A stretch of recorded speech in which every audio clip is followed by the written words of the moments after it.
এতিয়া মই কবি ভাজি আজি ৰুটি আৰু কবি ভাজা গাইছ আপোনালোকক দেখাই আছোঁ মই কি বনাম চাই থাকিব এয়া নিমখ দি ল'লোঁ কবি ভাজাৰ কাৰণে ইয়াত জলকীয়া নিদিওঁ মানে মাজনী খাব তো জলকীয়া দিয়া নহ'ব ইয়াত এয়া হালধি গুড়ি হৈ যাব হালধি গুড়ি মানে ৰংটো পুৰা একদম শক্ত আছে এয়াই কবি দি দিলোঁ কবি আলু মটৰ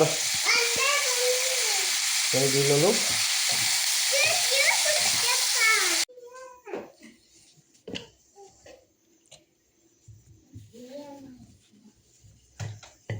এয়া ৰুটি বনাই আছোঁ কোনে কোনে খাই আহিবা গাইছ ৰুটি এপিনে বনাই দিছোঁ পাতকবি আলু ফ্ৰাই দিনত হ'লে মাংস চাংস খাই দিওঁ ৰাতি আৰু ৰুটি খাব লাগিব